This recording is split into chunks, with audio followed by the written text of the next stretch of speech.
పాకిస్తాన్పై ప్రతీకారంతో రగిలిపోతున్న భారత్ పక్కా ప్లాన్తో ముందుకు వెళ్తుంది. విశ్వసనీయ వర్గాల సమాచారం ప్రకారం కేంద్ర ప్రభుత్వం భద్రతా దళాలు దక్షిణ కాశ్మీర్లో మిలిటెంట్లను న్యూట్రల్ చేశాక పాకిస్తాన్తో యుద్ధానికి వెళ్లే అవకాశం కనిపిస్తోంది. దక్షిణ కాశ్మీర్లోని రైస్ జిల్లాలో గడిచిన 4 సంవత్సరాల నుంచి స్లీపర్ సెల్స్ సానుభూతి పరులు మిలిటెంట్లకు అన్ని రకాల సహాయక వసతులు ఏర్పాటు చేస్తున్నారని ఐబీపీతో పాటు రా అధికారులు గుర్తించినట్లు తెలుస్తోంది. దాదాపు 10ల సంఖ్యలో మిలిటెంట్లు ఉన్నట్లు సమాచారం.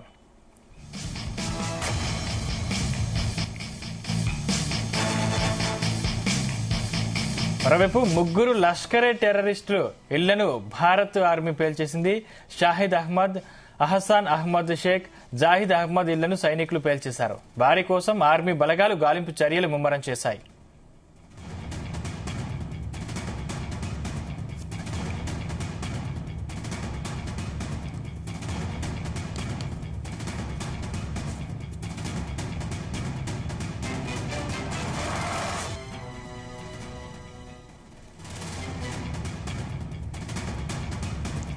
ఇదే అంశానికి సంబంధించిన మరింత సమాచారం మా ప్రతినిధి శ్రీచరణ్ అందిస్తారు. శ్రీచరణ్.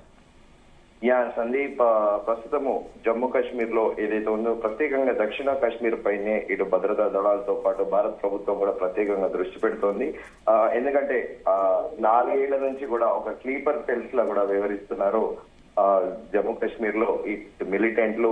సో వాళ్ళు యాక్టివిటీ అనేది కూడా బయటికి ఎక్కడ కనిపించకుండా సైలెంట్ గా తమ పని తాము చేసుకుపోతున్నారు. నెట్వర్క్ అనేది కూడా ఎక్స్పాండ్ చేసే ప్రయత్నంలో ఉన్నారు. సో 4 ఏళ్లుగా ఈ తతంగం అంతా కొనసాగుతుంది. లోకలైట్స్ సహాయం తీసుకొని ఈ మిలిటెంట్లు అందరూ కూడా ఇలా ఒకళ్ళొకళ్ళు పరస్పరం కూడా సహకరించుకుంటూ విదేశీ ప్రత్యేకంగా యూజువల్ గా పాకిస్తానీస్ అయితే ఈజీగా ఐడెంటిఫై చేస్తారు సెక్యూరిటీ ఫోర్సెస్ అని. చుట్టుపక్కల దేశాల్లోని వాళ్ళని కూడా ఇన్ఫ్లుయెన్స్ చేసి వాళ్ళకి బ్రెయిన్ వాష్ చేసి ఇక్కడ ప్రత్యేకంగా కాశ్మీర్ లో ఇల్లీగల్ గా వాళ్ళని చొప్పించి కూడా ఇక్కడ నెట్వర్క్ ఎక్స్పాండ్ చేసే ప్రక్రియలో ఉన్నారు. సో ఈ మేరకు ఐబీ అధికారులు కూడా దీన్ని గుర్తించి సో ప్రస్తుతం టార్గెట్ అంతా కూడా ఎవరైతే ఈ మిలిటెంట్లు ఉన్నారు ఇక్కడ దాదాపు 10ల సంఖ్యలో మిలిటెంట్లు ఇక్కడ ఉన్నారనేది కూడా ఐబీ అధికారులు గుర్తించారు. సో ఈ మొదట ఈ మిలిటెంట్లని ఏరి వేశాకే నెక్స్ట్ అవసరమైతే పాకిస్తాన్ తో యుద్ధానికి వెళ్లే అవకాశం ఉంది అంటూ కూడా ఇప్పుడు ఢిల్లీ లెవెల్లో ఒక టాక్ నడుస్తోంది. ఎందుకంటే ఈ మిలిటెంట్ లో ఎవరైతే స్లీపర్ సెల్స్ ఉంటారో ఎప్పటికైనా కూడా దేశ భద్రతకి అది ముప్పే. సో ఈ నేపథ్యంలో ఫస్ట్ ఈ మిలిటెంట్లు సింపథైజరు అలాగే వీళ్ళకి డైరెక్ట్ గా ఇండైరెక్ట్ గా ఎవరెవరు సపోర్ట్ చేస్తున్నారనే దానిపైన కూడా పూర్తి స్థాయిలో ఐబీ దర్యాప్తు చేస్తోంది. సో స్థానికులు కూడా కొంతమంది మద్దతు తెలుపుతున్నారనేది కూడా చాలా క్లియర్ గా తెలుస్తోంది. ఎందుకంటే షెల్టర్ వారికి షెల్టర్ ఇవ్వడము అలాగే జవాన్లు కానీ అలాగే మిగతా ఎన్ఐఏ అధికారులు కూంబింగ్ కి వెళ్ళినప్పుడు వాళ్ళ ఇళ్లలో వాళ్ళకి షెల్టర్ ఇచ్చేసి కూడా తమ బంధువు అని చెప్పడము. సో ఈ స్థానికులకు కూడా మతం పేరిట వాళ్ళని రెచ్చగొట్టడము అలాగే వాళ్ళకి బోధనలు చేయడము. మనం ఒక పవిత్ర యుద్ధంలో పాల్గొంటున్నాము, ఈ పవిత్ర యుద్ధంలో మీరు సహకరిస్తే అల్లా కూడా మిమ్మల్ని స్వర్గానికి వెళ్ళాక బాగా చూసుకుంటాడని ఒక యంగ్స్టర్స్ నే కాకుండా ప్రత్యేకంగా మిడిల్ ఏజ్డ్ ఉమెన్ ని కూడా ప్రత్యేకంగా వాళ్ళకి బోధనలు చేస్తూ రెచ్చగొడుతూ వాళ్ళ దగ్గర ఆశ్రయం తీసుకుంటూ కూడా జమ్మూ కాశ్మీర్ లో కార్యకలాపాలు అనేది ఇంకా ఎక్స్పాండ్ చేయాలి. మళ్ళీ మునుపటి 90s లో ఎర్లియర్ 90s 2000 సంవత్సరంలో జమ్మూ కాశ్మీర్ అనేది ఎలా ఉంటుందో నిరంతరం కూడా ఏదో ఒక అన్సర్టినిటీ, రాళ్లు రువ్వడాలు అలాగే పెట్రోల్ పోసి పెట్రోల్ బాంబులతో తగలబెట్టడాలు, ఆర్మీ పైన దాడి చేయడాలు సిమిలర్ గా అలాంటి రోజులు మరొకసారి తీసుకురావాలనే ఉద్దేశంతో ఈ స్లీపర్ సెల్స్ ఈ మిలిటెంట్లు అనేది యాక్టివ్ కావాలనే ఉద్దేశంతో కూడా స్లోగా నెట్వర్క్ ని ఎక్స్పాండ్ చేస్తున్నారన్న ఆ సమాచారాన్ని కూడా ఐబీ అధికారులు బ్రేక్ చేశారు. సో ప్రస్తుతము ప్రతి ఇంటిని కూడా జల్లెడ పడుతున్నారు జమ్మూ కాశ్మీర్ లో. అలాగే తాజాగా 3 టెర్రరిస్టుల ఇంటిని కూడా ధ్వంసం చేశారు. ఒకటేమో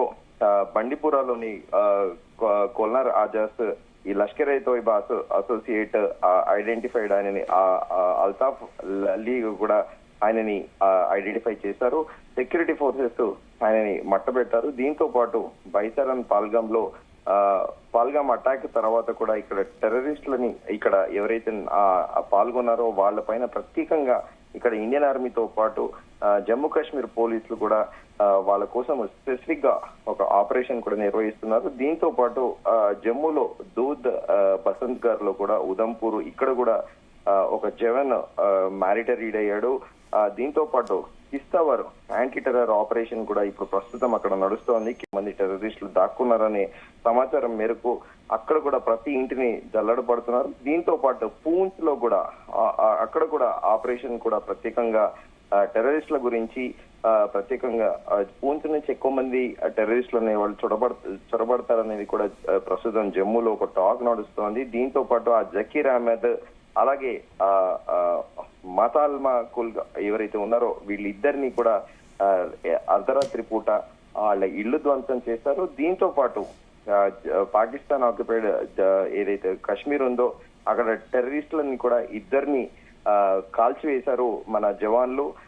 ఆ ఇద్దరు పాకిస్తాన్ ఆర్మీలు నిన్న రాత్రి ఊరిలో ఎవరైతే దాడులకు పాల్పడ్డారో వారిని ఐడెంటిఫై చేశారో వాళ్ళని ఒకళ్ళు మహమ్మద్ ఫారూక్ అలాగే మహమ్మద్ దీన్ గా కూడా గుర్తించి వారిని సెక్యూరిటీ ఫోర్సెస్ లేపేశాయి. సో ప్రస్తుతము భద్రతా దళాలంతా ఈ స్లీపర్ సెల్స్ తో పాటు ఈ మిలిటెంట్ లో ఎలాంటి యాక్టివిటీలు చేస్తున్నారు, వీళ్ళు ఏ నెట్వర్క్ మొబైల్ వాడుతున్నారా, ఇంటర్నెట్ వాడుతున్నారా, శాటిలైట్ ఫోన్లు వాడుతున్నారా, లేకపోతే సోషల్ మీడియాను వాడుతున్నారా, కమ్యూనికేషన్ ఎలా చేస్తున్నారా అనే దానిపైన కూడా ప్రత్యేక దృష్టి సారించారు.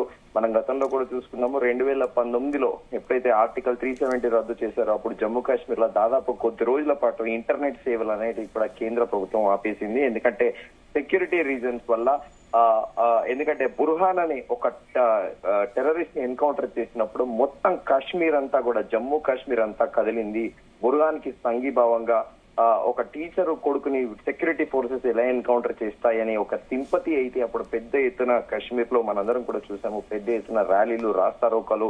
మరోసారి జమ్మూ కాశ్మీర్ కూడా ఆ రోజు ఒక రావణ కాష్టంలో కూడా మారింది. సో ఇలాంటివి ముందస్తు చర్యల్లో భాగంగానే ఈ ఇంటర్నెట్లు అనేటివి కూడా ఏజెన్సీలు అక్కడ ఆఫ్ చేస్తూ ఉంటాయి. సో ఇప్పుడు వీళ్ళ మోడ్ ఆఫ్ కమ్యూనికేషన్ ఏంటి, ఇండివిజువల్ గా వెళ్ళి డోర్ టు డోర్ క్యాంపెయినింగ్ ఏమైనా చేస్తున్నారా, లేకపోతే ఉత్తరాలు రాసుకుంటున్నారా, లేకపోతే వీళ్ళు కూడా అడ్వాన్స్ టెక్నాలజీ శాటిలైట్ ఫోన్లు వాడుతున్నారా అనే దానిపైన కూడా ప్రత్యేకంగా, లేకపోతే పాకిస్తాన్ నెట్వర్క్ ఫోన్లు ఇక్కడ వాడుతున్నారా అనేది కూడా దానిపైన తేల్చే పనిలో ఐబీ అధికారులు ఉన్నారు.